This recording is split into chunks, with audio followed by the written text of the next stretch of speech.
From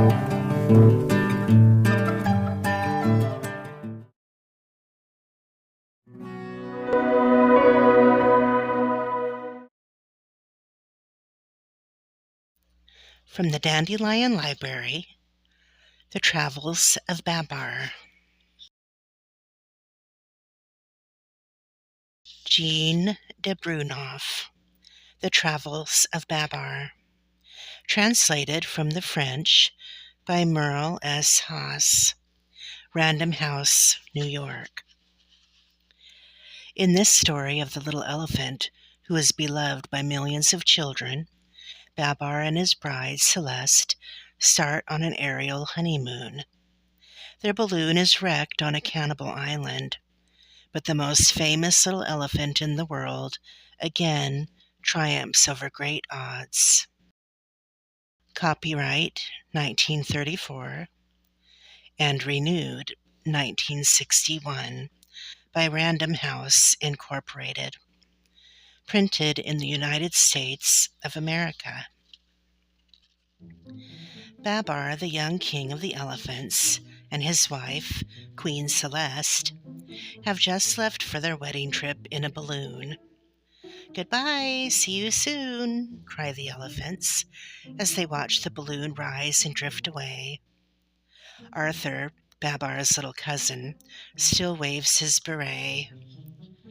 Old Cornelius, who is chief over all the elephants when the king is away, anxiously sighs, "I do hope they won't have any accidents." The country of the elephants is now far away. The balloon glides noiselessly in the sky. Babar and Celeste admire the landscape below. What a beautiful journey! The air is balmy, the wind is gentle. There is the ocean, the big blue ocean. Blown out over the sea by the wind, the balloon is suddenly caught by a violent storm. Babar and Celeste tremble with fear and cling with all their might to the basket of the balloon. By extraordinary good fortune, just as the balloon is about to fall into the sea, a final puff of wind blows it on an island, where it flattens out and collapses. "You aren't hurt, Celeste, are you?" Babar inquires anxiously. "No." "Well, then look, we are saved." Leaving the wrecked balloon on the beach, Babar and Celeste pick up their belongings and go off to seek shelter. Having found a quiet spot, they take off their clothes. Celeste hangs them up on a line to dry, while Babar lights a good fire and prepares breakfast. Babar and Celeste settle themselves comfortably. They have set up their tent, and sitting on some large stones, they eat with relish an excellent rice broth, well sweetened and cooked to perfection. "We are not so badly off on this island," says Babar. After breakfast, while Babar explores the surrounding country, Celeste, left alone, falls sound asleep. Just then the inhabitants of the island, fierce and savage cannibals, suddenly discover her. "What kind of strange beast is this?" they say to each other. "We have never seen anything like it. Its meat must be very tender. Let's creep up quietly and catch it while it sleeps."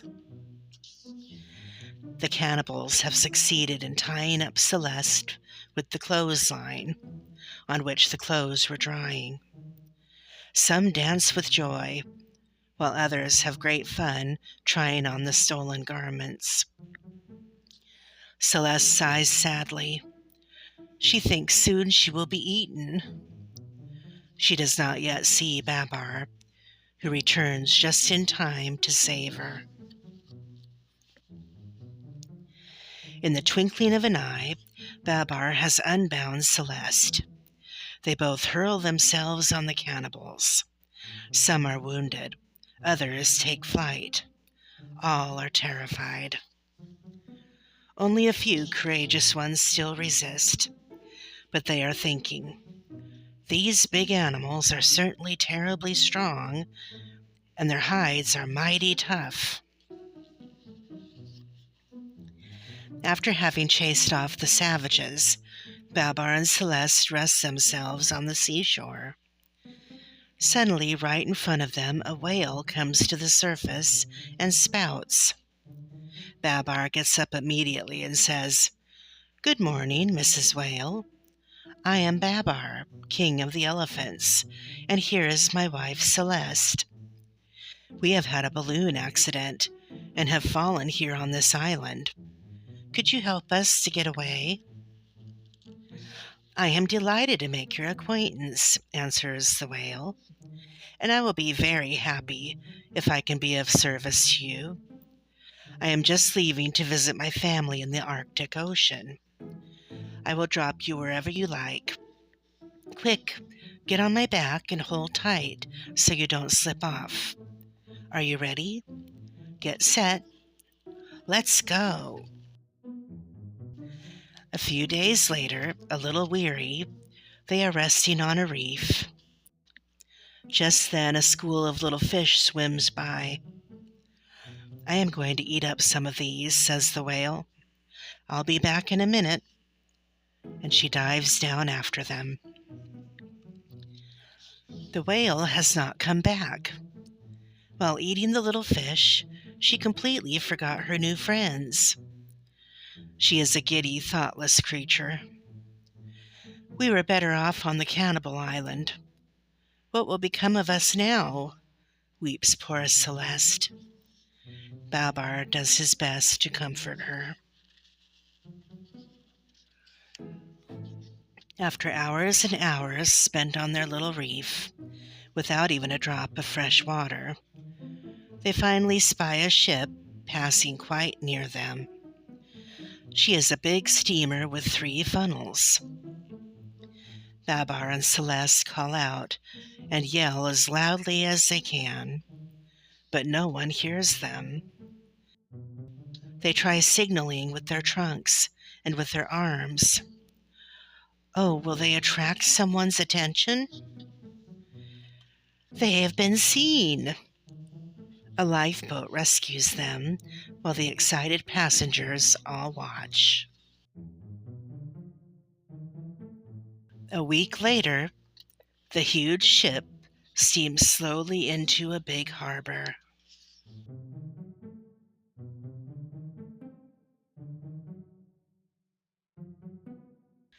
All the passengers go down the gangplank. Babar and Celeste, too, would like to follow, but they are not allowed to.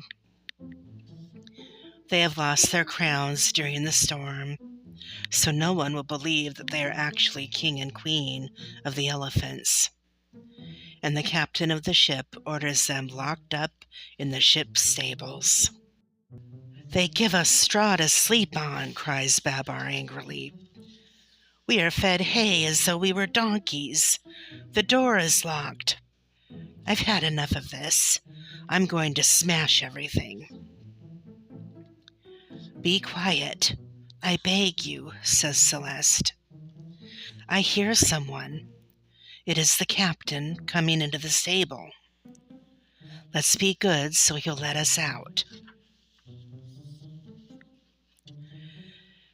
"Here are my elephants," says the captain to the famous animal trainer, Fernando, who is with him. "I cannot keep them on my ship. I give them to you for your circus." Fernando thanks the captain and leads away his 2 new pupils. "Be patient, Babar," whispers Celeste. "We will not remain long with the circus. We will get back to our native land again somehow and see Cornelius and little Arthur." Now, just at this time, back in the elephant's country, little Arthur has had a mischievous idea. While Rataxis, the rhinoceros, was having a quiet siesta, Arthur tied a big firecracker to his tail without waking him. The firecracker explodes with a terrific bang, and Rataxis leaps up into the air. Arthur, the scamp, laughs until he nearly chokes. It is really a very mean trick. Rataxis is furious.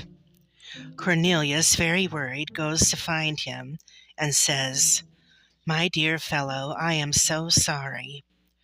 Arthur will be severely punished. He begs for your forgiveness." "Get away, old Cornelius," grumbles Rataxis. "Don't speak to me of that scoundrel Arthur. You elephants may think you have made fun of me, but just wait. You'll soon see." "What will he do?" wonders Cornelius. "I feel very uneasy. He is revengeful and mean. Ah, if only Babar were here." But Babar is now far away playing the trumpet, while Celeste dances in Fernando's circus. One day the circus comes to the town where Babar, when he was young, had met his friend the old lady. So at night, while Fernando is in bed, Babar and Celeste escape and go to find her, for he has never forgotten her. Babar finds the house easily and rings the bell. The old lady awakes, puts on her wrapper, steps out on her balcony and calls, "Who's there?" "It is Babar and Celeste," they answer her. The old lady is overjoyed. She has really believed she would never see them again. Babar and Celeste are happy too, for they will never have to go back to the circus. Soon they will be able to rejoin Arthur and Cornelius. The old lady has promised to help them. The old lady lends Celeste a nightgown and a pair of pajamas to Babar. They have just awakened after a sound sleep. Now they are having breakfast in bed, for they are still quite tired after all their adventures. At the circus, their escape has just been discovered. "Stop, thief! My elephants have been stolen!" cries the excited Fernando. "Little ones, oh little ones, where are you hiding?" the clowns repeat and look everywhere for them. Babar and Celeste will not be caught again. Here they are on their way to the station with the old lady. They need a few days' rest before returning to their own land. So the three of them are going to the mountains to enjoy the fresh air and try a little skiing.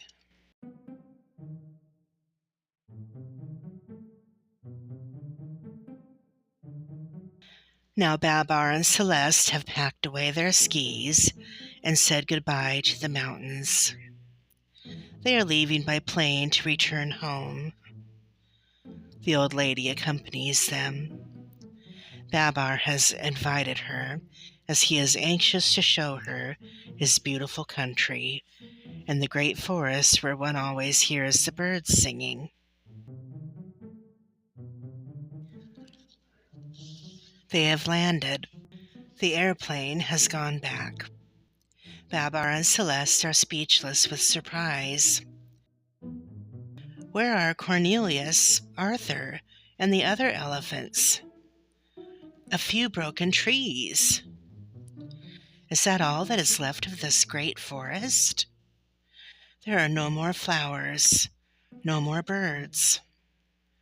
Babar and Celeste are very sad and weep as they see their ruined country. The old lady understands their grief. "What is going on here?" inquires Babar, who has found the other elephants at last. "Alas," replies Cornelius, "the rhinoceroses have declared war on us. They came led by Rataxis, who wanted to catch Arthur and make mincemeat of him. We tried bravely to protect the little fellow, but the rhinoceroses were too strong for us. We do not know how to drive them off." "This is indeed bad news," said Babar, "but let's not give up." But real war is not a joke, and many of the elephants have been wounded. Celeste and the old lady take care of them with great devotion. The old lady is especially good at this, as she used to be a trained nurse. Babar has gone back to the front with Cornelius and some of the soldiers who have recovered to join the elephant army. The rhinoceroses are preparing to attack. A big battle will soon begin. Here is the camp of the rhinoceroses. The soldiers are awaiting orders and think, "We will once again defeat the elephants. Then the war will be over and we can all go home." Spiteful old Rataxis maliciously says to his friend General Pamir, "Ha ha ha! Pretty soon we will tweak the ears of the young king Babar and punish that rascal Arthur." Here is the camp of the elephants. They have all found new courage. And now Babar has a bright idea. He disguises his biggest soldiers, painting their tails bright red. And near their tails on either side, he paints large, frightening eyes. Arthur sets to work making wigs. He works as hard as he can, so he'll be forgiven for causing all the trouble. The day of the battle, at just the right moment, the disguised elephants come out of hiding, and Babar's bright idea succeeds. The rhinoceroses think they are monsters, and terrified they retreat in great disorder. King Babar is a mighty fine general. The rhinoceroses have fled and are still running. Pamir and Rataxis are prisoners and hang their heads in shame. What a glorious day for the elephants! In chorus, they all cry, "Bravo, Babar, bravo! Victory, victory! The war is over! How perfectly splendid!" The next day, before all the elephants, Babar and Celeste, having put on their royal garments and their new crowns, reward the old lady who has been so good to them and has cared so well for the wounded. They give her 11 singing canaries and a cunning little monkey. After the ceremony, Babar, Celeste, and the old lady sit and chat under the palm trees. "And what are we going to do next?" asks the old lady. "I am going to try to rule my kingdom wisely," answers Babar. "And if you will remain with us, you can help me make my subjects happy."